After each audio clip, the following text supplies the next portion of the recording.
was on the newspaper. We put on Facebook. Actually, a friend of mine put on Facebook and some other platforms. And by that time, we've been advertising NODA for about 2 months, and we had about 25 volunteers, which was great. When we put it on social media, in less than 24 hours, we went from 20 to 80 people registering. A week later, we are at 200. Right now, we have crossed 300 and we stopped counting. First, the power of social media.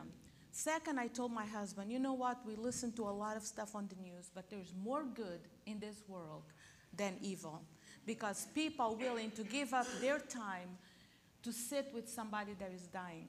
So I was talking to Rosette, and she said, tell us a little bit about NODA. And I just remember, so this kind of last minute, that I sent a letter to one of our leaders from a family member that received the benefit of NODA. So I want to read to you. It's a really long letter, so I'm just going to read a few portions. But for all of you who are NODA volunteers, dear Chaplain Cristina, from the bottom of our hearts, we are writing to thank you for the assistance my husband and I received from your NODA program.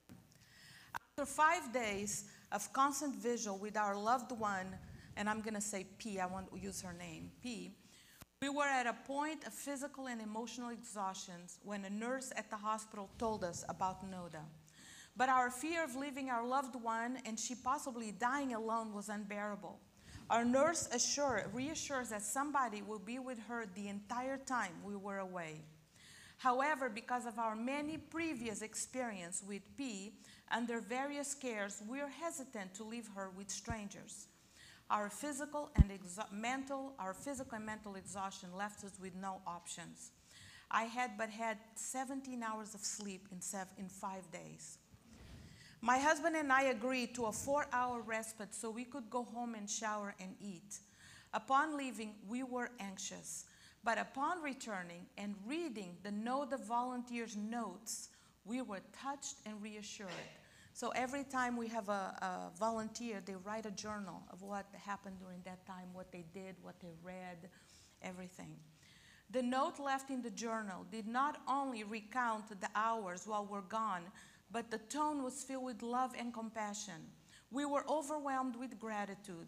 The volunteers doing those brief encounters with our P gave back to her what had been stolen from her over the many years, her dignity. And then she goes on describing the terrible experience that this patient had suffered. I'm going to skip over that. I witnessed as P was cared for with love, tenderness, and compassion by the nurses and aides, but most importantly, in those last hours of her life, by NODA volunteers who sat with her, read to her, sang to her, and talked with her. It's hard to find the words to express the peace and comfort we as a family felt knowing that such loving, caring, kind angels were with our loved ones. Absolutely an amazing program. So thank you for all of you who have signed up to be a NODA volunteer. But that's not what the sermon is about. So I want to tell you a story to introduce another story. That's what happened when you get an ADD preacher. So here we go, a little ADD. A few years ago, my son and I went to see a movie. But first I need to tell you the story to introduce this story. So when we live in Wenatchee, Washington, is a town, anybody knows what Wenatchee, Washington is? Yeah, there we go. A town surrounded by mountains. We're talking real mountains. When my sons came here and then went skiing in Wisconsin, they go, Mom, that's like the Bunny Hill. We're not going there again. So there were real mountains, and we lived there for 3 years. My husband was one of the pastors in the church, and I was the Bible teacher, the Spanish teacher, and the chaplain of our K-12 school. And so for all teachers, how many teachers? I see Patricia there. Okay. So when you come to Saturday afternoon, the last thing you want to do is be with kids. I'll just be honest with you. I have been with kids all week long. So when my son said, Mom, we're going to go to so-and-so's house, there was a bunch of kids, we're going to go ride four-wheelers. you know, because it's really hilly, so it's really fun in the mountains. And they said, come on, come, you and Dad, we're all going. I said, smile, great idea. Your father, AKA my husband, your father will take you guys. Goodbye, lock the door. And I enjoy what some teachers sometimes don't have for many hours, peace and quiet. So I was enjoying my peace and quiet, and a few hours later, my husband calls. I can tell his voice is agitated, and he goes, I hope you're sitting down. I'm like, well, I'm sitting down. And my husband has a flair for the dramatic. I hope you're sitting down. Then I said, I hope you can clear your entire, yeah, his friends are there. You nodding, right? You know, my husband, John, yeah. I hope you can clear your schedule for the rest of the day. Okay, so I'm going to pause right now and give a word of advice to all you husbands. If you have to call your wife with some bad news, here are 3 important things you should say right from the bat. There's been an accident. Everybody's alive. However, we're going to the hospital. You begin right there, then you go into details. But no, are you sitting down? I hope you clear your schedule. By this time, I was ready to do something to him to put him in the hospital. Would you just tell me? And it's like, well, our son, our oldest son, who is our adventurous one, there was a bunch of kids riding these 4-wheelers throughout, up and down. Well, he got a little too close to the edge, and so then he rolled down. He rolled down the ravine, and as he rolled down, the AV, the 4-wheelers came, touched him on the chest, so he lost conscious, and they had to call the ambulance. And so he told me, you know, just go to the hospital. He said there, we're just grabbing everybody else, we'll be heading that way. I never drove so fast. I drove so fast I got there before the ambulance got there. And just waited. So there was some good news. There were no broken bones. There was some bad news. He did puncture both lungs with that accident. And so his plans for the summer of flying to see a friend had to be canceled because apparently we find out if you have punctured lungs, you shouldn't get to 36,000 feet altitude because your lungs will collapse and you'll be able to breathe. But the doctor said it's okay, you know, he's going to recover. They heal on their own, which the body is an amazing thing that we have. He's going to be okay. But when they were discharged, the nurse told me, now he's going to feel very sorry for himself. He's going to be in pain. He's going to be moaning and groaning. But the last thing you want to do is leave him in bed and not moving. We're talking lungs. We need to avoid pneumonia. We need him to move, to be constantly moving. So he can rest for a little bit and then do whatever you need to do to get him moving. So sure enough, the next day he's moaning and groaning and swear that he'll never have fun for the rest of his life. And I was like, can I get that in writing? And then I said, okay, son, let's get up, let's do something, let's go somewhere. Let's go to the movies because this movie just came out. It's called Soul Surfer. Anybody have seen it? Yeah, it had just come out, Soul Surfer. Amazing Christian movie, an incredible story. And I said, I think you need some perspective. And this movie is just going to give you that. So we went to see the movie. You know, and I just realized I left, just a second, I left the clicker over there. And I know I'm going to need it at some point. Thank you. So we left to go to the movies. And this movie was about a girl named Bethany Hamilton. She was a teenage girl who lived in Hawaii and absolutely loved to surf. Surf was Bethany's passion and her life. Bethany and her best friend were homeschooled together so that their schedule could be arranged around the time when waves were the best. At the age of 8, she had already won her first surfing competition and kept competing and winning. But everything changed one morning, and I'll just read it the way it was written. On October 31st, 2001, at the age of 13, Bethany Hamilton went for a morning surf along the Tunnels Beach in Kauai with her best friend, Alana Blanchard, and Alana's father and brother. Around 7:30 a.m., with numerous turtles in the area, she was lying on her surfboard with her arm dangling in the water when a 15-foot tiger shark attacked her, biting off her left arm just below the shoulder. The Blanchards helped paddle her back to the shore. Then Alana's father fashioned a tourniquet out of a surfboard leash and wrapped it around the stump of her arm before she was rushed to Wilcox Memorial Hospital. By the time she arrived there, she had lost over 60% of her blood, and it was in hypovolemic shock. Her father, who was scheduled to have knee surgery that morning, was already there, but she took his place in the operating room, and she spent a week in recovery before being released. That morning, their lives were forever changed. It was as if a thick cloud has just landed over this family. There was a lot of pain. There were a lot of questions, and the loss of wondering what the future held. In watching Bethany's interview a few years after this incident, I heard her quote Jeremiah 29:11. She mentioned that this verse sustained me. For I know, let me see if I get this right. Did I do something wrong? Thank you. I think I'm going to just let you guys do it. Yeah, thank you. For I know the plans I have for you, declares the Lord.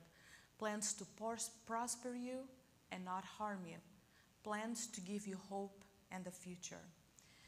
This verse was written by a prophet named Jeremiah to a group of people in the Old Testament whose lives were forever changed by a tragic, very tragic event. They also felt like a thick cloud was hanging over their lives. There was a lot of pain, a lot of questions, a lot of wondering what the future held. I'm talking about the people of Israel. One of them was Daniel, thank you for the story, who at that time was 17 years old. These people, a group of about 10,000 of them, had just walked over 800 miles into their exile, captives in the land of the king Nebuchadnezzar. So Jeremiah 29:11 is part of a letter that Prophet Jeremiah wrote to this group of people who just suffered their own version of a shark attack. Their shark attack came in the form of a cruel and conquering king who killed, destroyed, ransacked, and dragged into his country the elders, the priests, the prophets, the government leaders, the queen, the king, and all the skilled laborers and craftsmen. In other words, he killed a lot of people, but he kept the cream of the crop of Israel. They survived, but he took them to his country. So each king had their own style on how to handle the survivors of their conquest. This is just what people did back in those days. They expanded their kingdom by going attacking. Some kings would kill everybody and their animals, everything. Some others would take people captives. Some would leave people in their country, and they just had to pay a lot of taxes to that king. But Nebuchadnezzar took the survivors because he wanted to weaken their power. Living in Israel was not a good idea, according to King Nebuchadnezzar.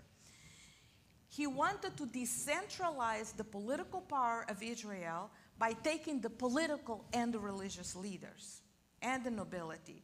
Only the poor were left behind. He was also doing something else. By taking them all the way to Babylon, they were weakening their spiritual power and strength. Now, in order for you to understand that, I have to give a little background.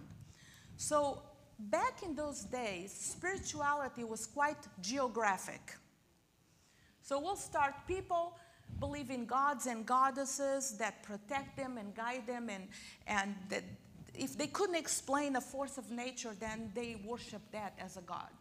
That was just what people do. And people would create these images of wood. They would carve this god so they could put in their mantles, they would be right there. Even you think this is antiquity. So I have a friend that I met in seminary. He's a pastor somewhere in Tennessee. And he's just single. It's like you don't see a single pastor, right? And so everybody's really worried about him because he's a single pastor. So when he was 40, some of his friends, they said, we know people in Central America, and they think that you should put a statue of St. Joseph on your front lawn because he's the patron of marriage. And so then you'll attract a wife that way. So we're not very different, are we? Yeah. So people had their gods. And then most of the other tribes and the other countries, they had a god per town. So every city had a different god. And then there was the god of the country, the god of the land. Now, Israel was slightly different because Israel had only one god. So the god was the god of this country, the god of the city. And then they all have houses for the gods, which they call temples. But Israel went a step further. They had the ark, the most holy place. There was the presence of God, the Shekinah. Shekinah was the essence of God, the law inside the ark. It was the essence of God. So there were some similarities with the other countries, but they had just a few things that are quite different. God trying to teach other countries about himself. So God and spirituality was of the land. So let me give you an example. We all know about the story of Naaman, the captain of Assyria. So Naaman had come to the northern part of Israel, conquered, took people with him, took a girl, an Israelite girl, and he was a captive of Captain Naaman. Captain Naaman contracted leprosy. He was way up there in his political career, in his military career. Leprosy was going to ruin everything, not just his health, his social life, but everything that his life was based on. And so this girl told him, you need to go to my country. There is a prophet that is going to help. And he didn't want to go, but finally had no option. If this really is going to help, I will go. So he went to the country and he met with the prophet, and the prophet said, you go to the Jordan River and you wash yourself 7 times and you'll be healed. And he almost didn't want to go. He wanted to go back. And the people that came with him, the whole entourage of people and mules and horses and everything, said, we came so far away. Why wouldn't you do that? Well, because these rivers are dirty. We have better rivers. But you came here. Just do this one thing. We're already here. And then he did one time and nothing happened. Well, this is not going to work. We'll just go. No, he said 7 times. So he did 7 times. He was healed. He came as a skeptical man. He left as a believer.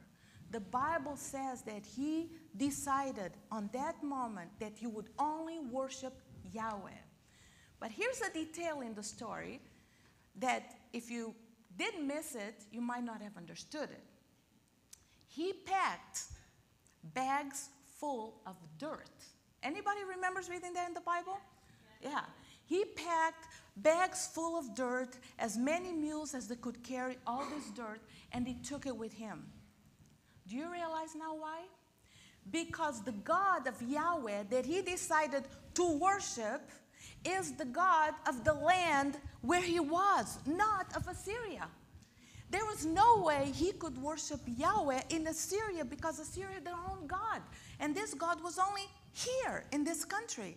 So he packed the dirt so he could get home, and he spread all the dirt. So the Bible says that when you worship Yahweh, you step onto the dirt, the God of the land. This is the God of the land. That was very ingrained.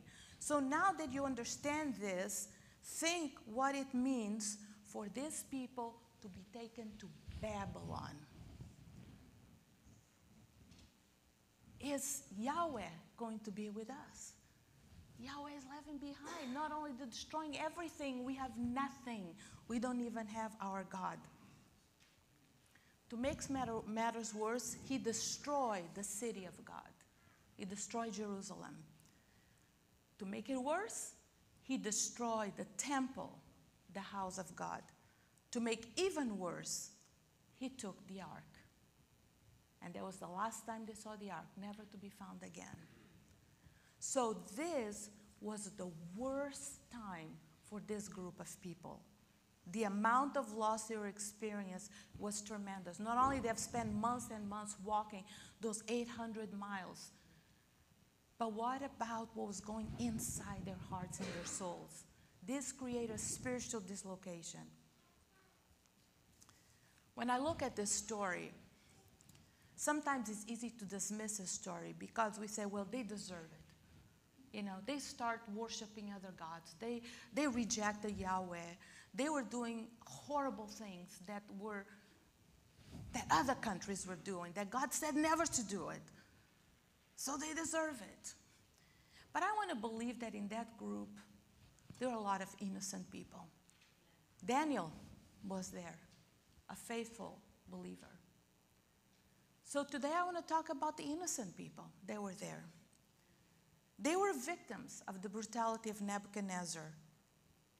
So the reason also I focus in this group, because when I read the news nowadays, my heart goes out to the innocent people.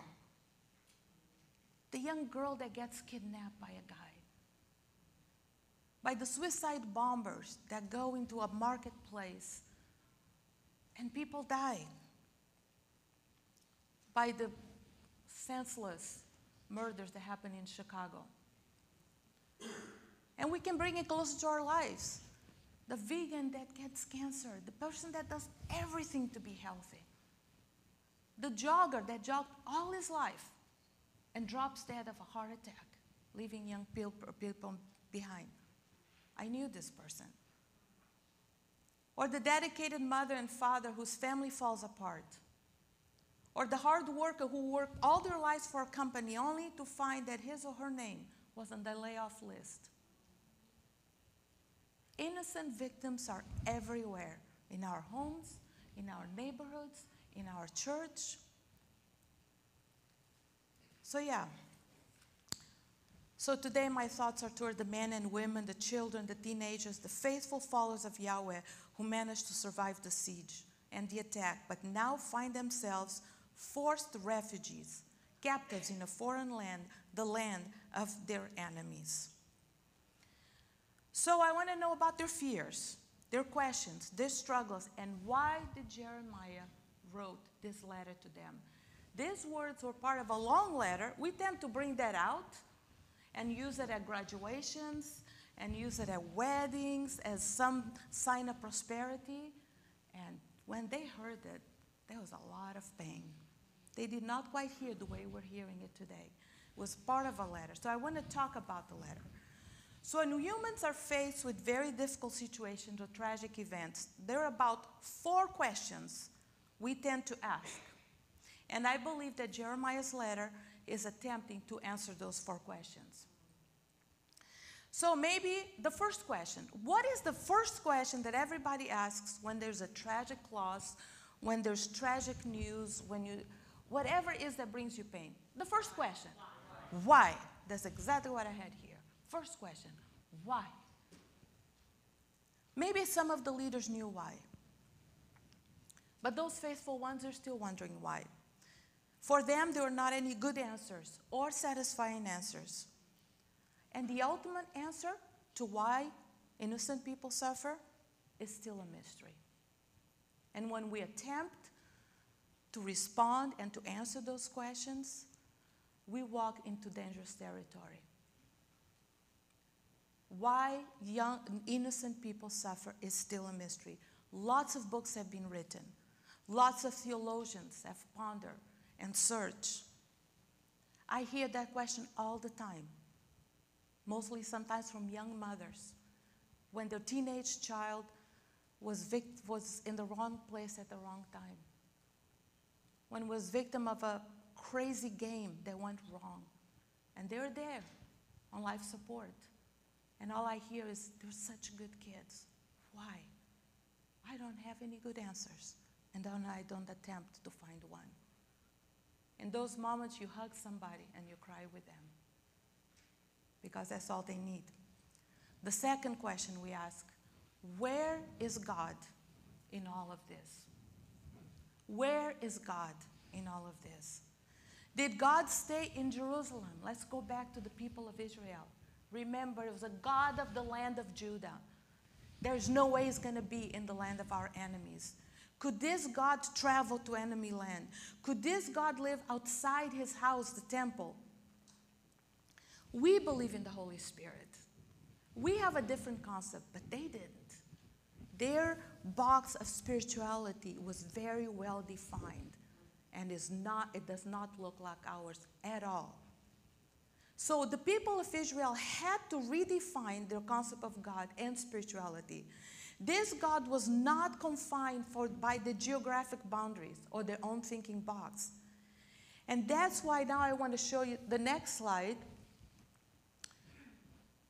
So now I'm going to show you the rest of the verses, 11, 12, and 13. That's why Jeremiah, who, by the way, Jeremiah stayed in Israel. He stayed in the land of Judah, so he's writing to them. And he says, here is the message of God when you wonder where God is.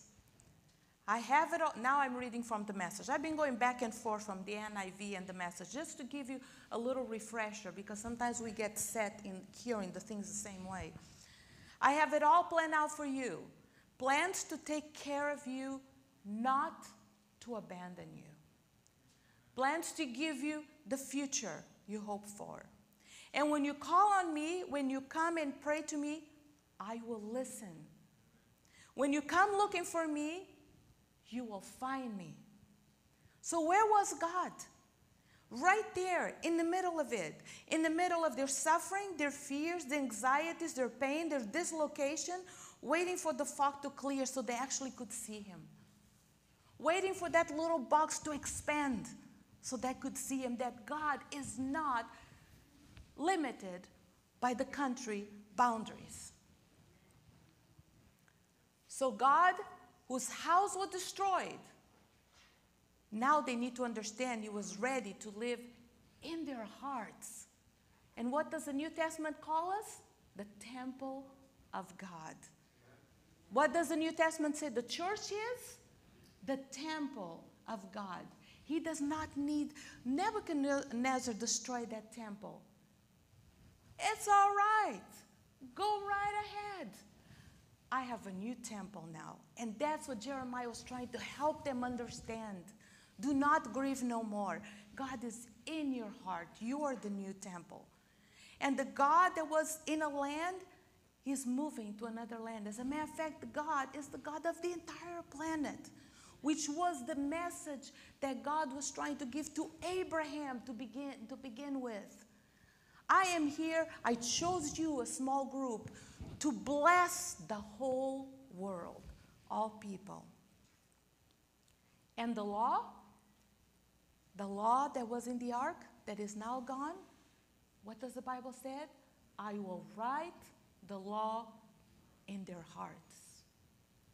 So Jeremiah was helping understand a whole new concept of spirituality, a whole new picture of God, and a whole new way of facing trials and tribulations in a world that is always less than perfect.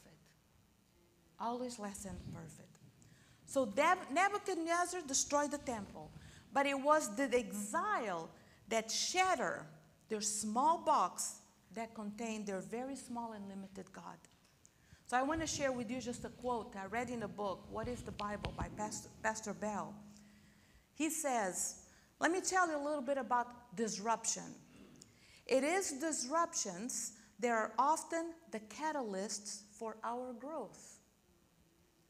You travel, you taste, you meet new people from other tribes, you read new things, you hear new perspectives, you see data or research you hadn't seen before, and you discover that your previous way of categorizing and labeling and believing are not adequate anymore.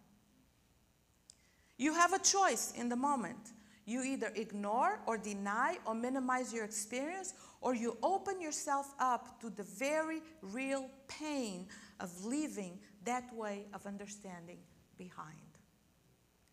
This is often incredibly exciting and liberating, but it also can have a traumatic dimension to it, like a carpet is being yanked out from under you, like the stable ground you've been walking on for so long and is now trembling.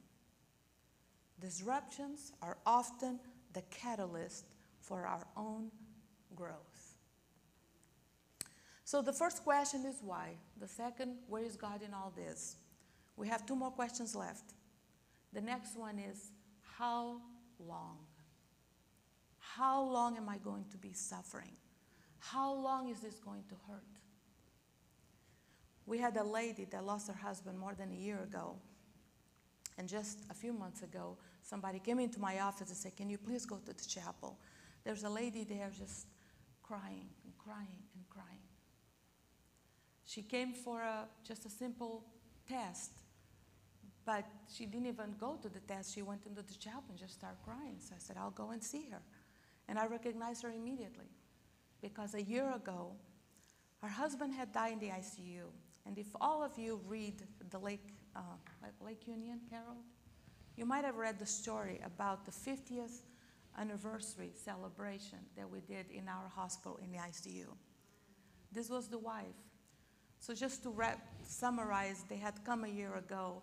He was sick, and we found out that the children had to cancel their 50th anniversary celebration because he was in the hospital. And so the nurses and I, we all got together, and I'm like, well, let's have a party, you know? Well, we're right here in the ICU.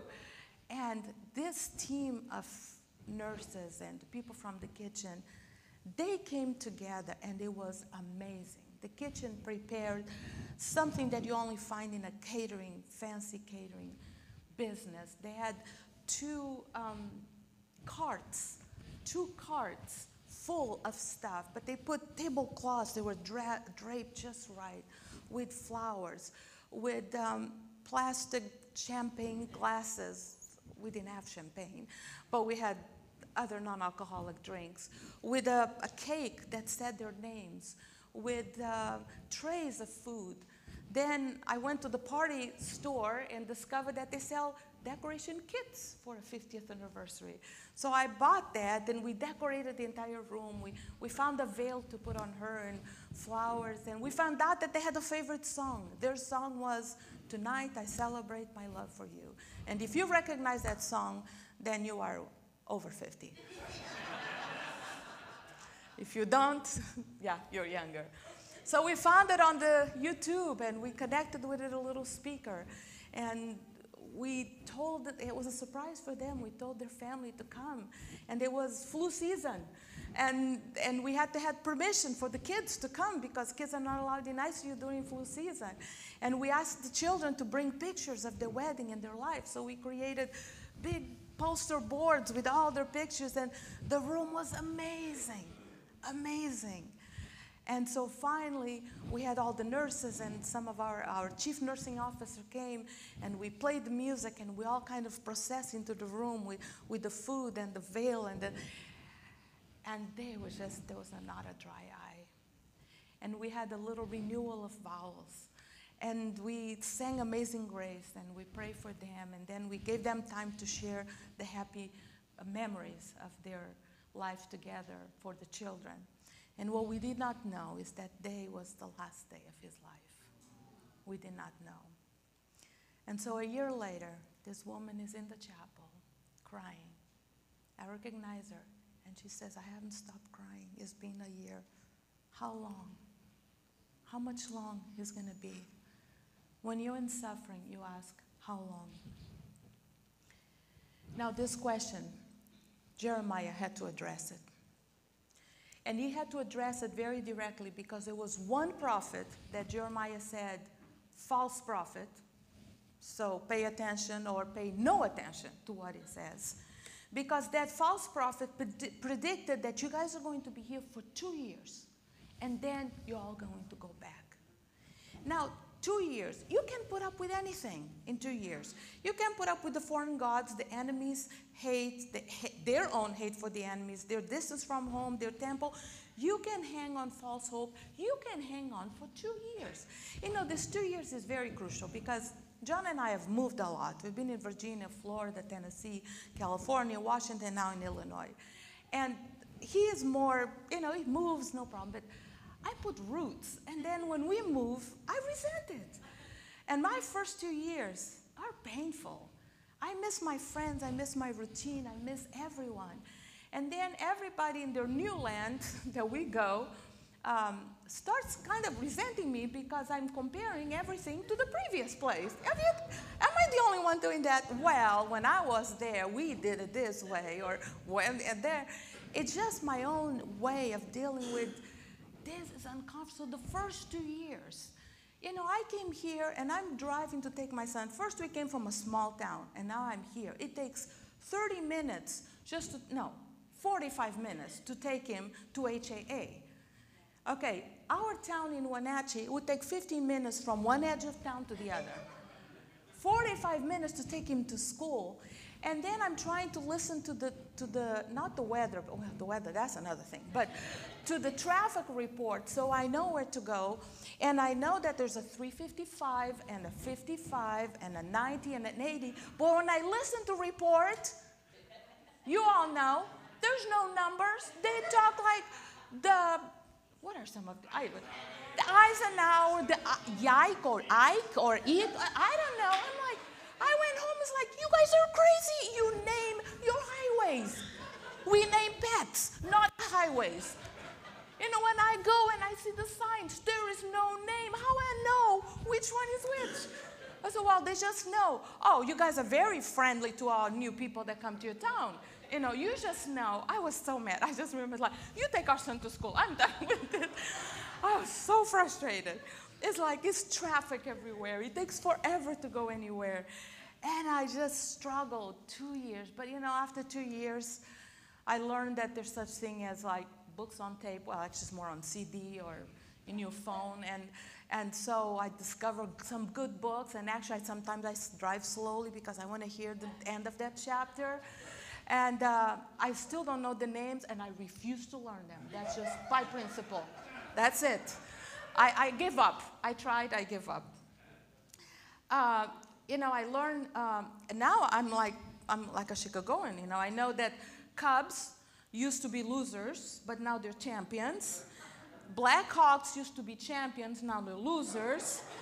The Bears, well, there was hope until that pole got in the way. The Bulls, well, that's hopeless. That's what the men in my house say, but the Bulls are hopeless. So after 2 years, but those 2 years, you kind of refuse. No, I don't belong here. I don't belong here. This is not where I am. It's hard to do it. So Jeremiah had to address the 2-year prophecy because they were holding on to false hope. And when you hold on to false hope, you don't move on. And when you don't move on, you don't grow. And you don't fulfill the plan that God has for you, whatever you are in life. I don't know what kind of losses you've had, but you cannot hold on to false hope. And so this is what the word. As soon as Babylon's 70 years are up. They were holding on to the 2 years, and Jeremiah said, no, not 2 years. 70 years are up, and not a day before. I'll show up and take care of you as I promised, and I'll bring you back home. 70 years. Right after that, that's when they said, that's the famous 29/11. I don't think they were even hearing that. Their ears are still ringing from the 70 years. Their people did not even live long enough to see that day. There's some symbolic in that 70 years, because you know how the Old Testament has symbolism in names? It's a complete year. So there's many theologians that believe, and I love this idea, that the exile of the people of Israel is a parallel to our life on this planet in a world of sin.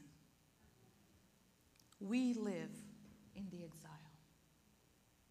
We live in the exile.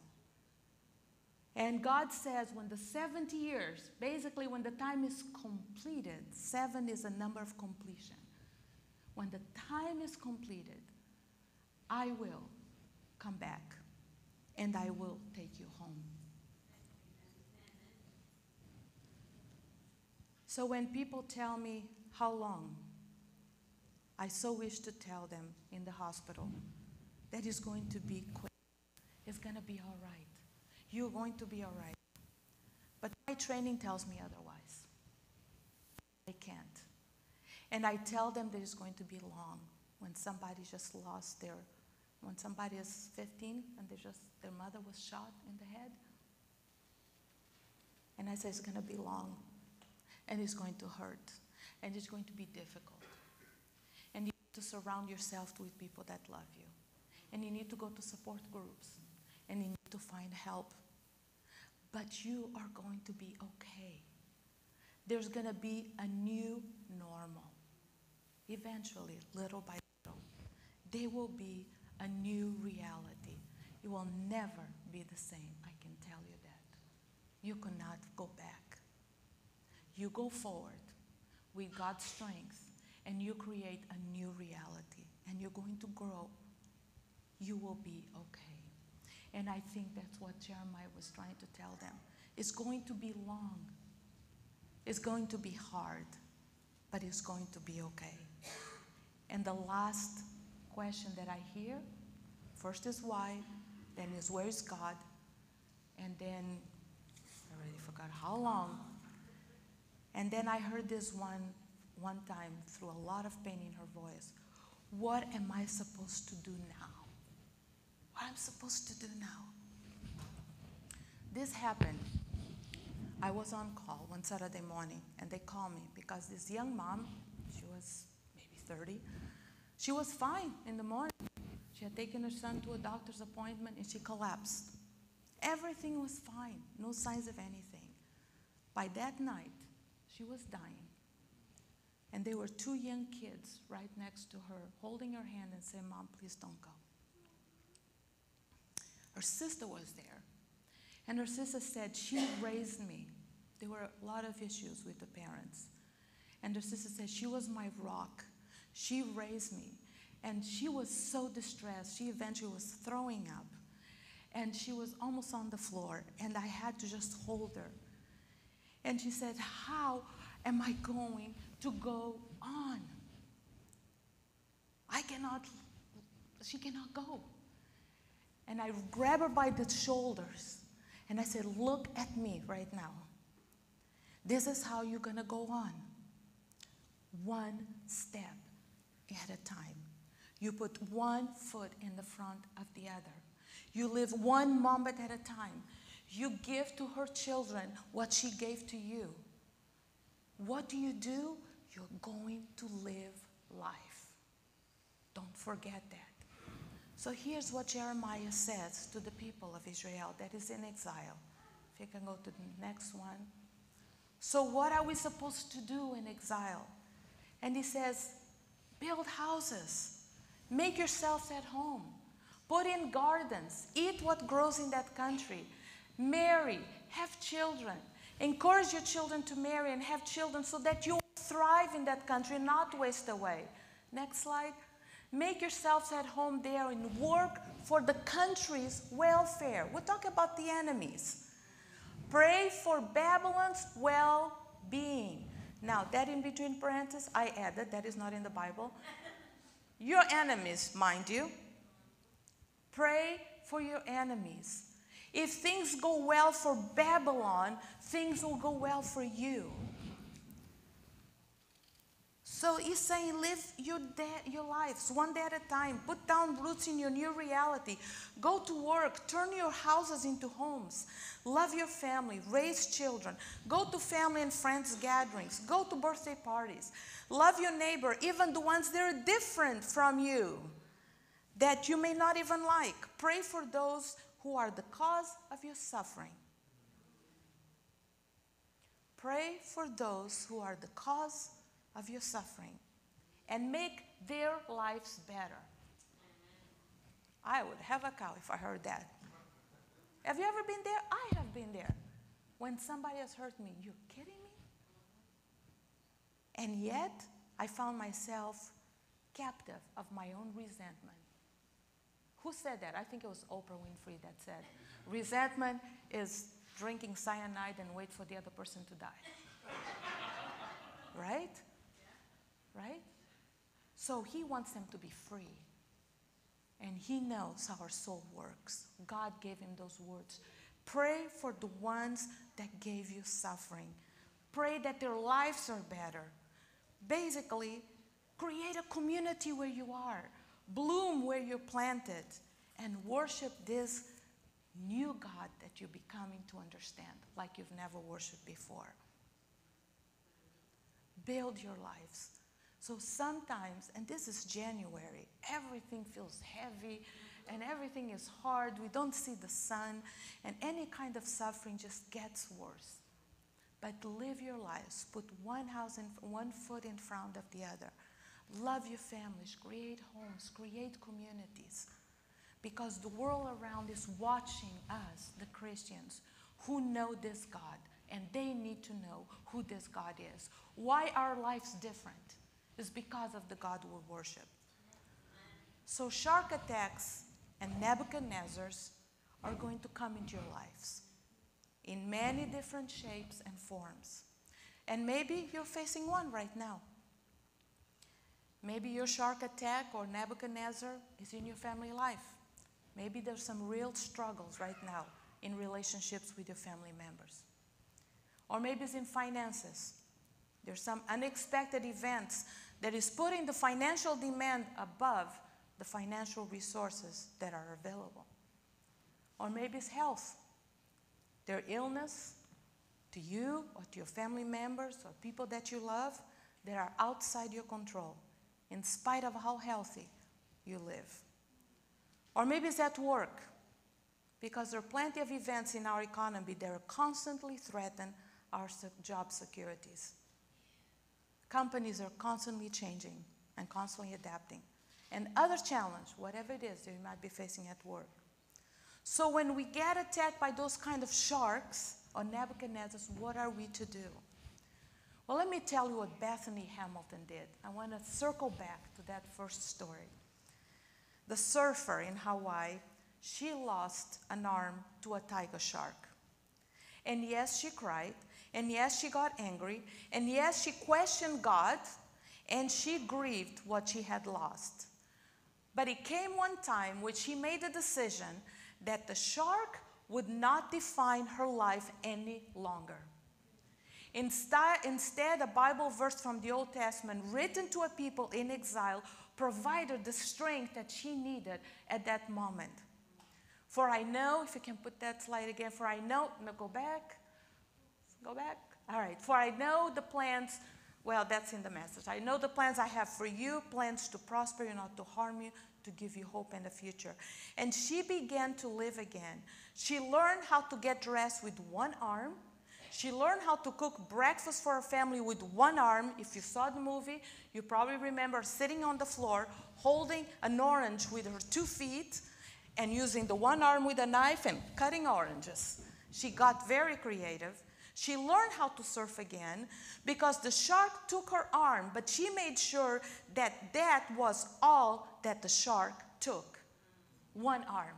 Not her joy, nor her love, nor her dreams, and nor her faith in God. So don't let the shark attacks take from you what they cannot take unless you give them permission. Because God is stronger than anything else, any attack in our life. For I know the plans I have for you, plans to prosper you and not to harm you, plans to give you hope and future. He does not say a perfect life, but he gives a lot more. And so she began to train again, and a year later, that she is. Back with one arm. She went back competing at the national level. 2 years later, she placed first at the national surfing competition. She went on to do commercials for Volvo. She modeled a jewelry line model. She wrote a book. She appeared in many TV shows and spoke in many different venues, encouraged people of all ages to not let shark attacks in your life define you. She helped people choose instead to be sustained by faith in God's promise. She went on to do what the prophet Jeremiah said to do. Next slide. She got married. Next slide. She had children. I read a little article, I thought it was so cute. They were asking, how do you change diapers? She said, I use my 2 feet. With my 2 feet, I hold the feet of the baby, Clem, and then I have 1 arm to do the rest. Next slide. She has more children. Marry, have children, live life. My hope for you this morning, I guess this afternoon, is that whatever sharks or Nebuchadnezzars are right now in your life, that you don't let them define you or your life, and you don't let them displace your center of spirituality. The God who transcends circumstances is always present, always sustaining, always guiding, and always bringing meaning to whatever reality you're facing right now. And I want to share this Bible verse from James 1:2-4.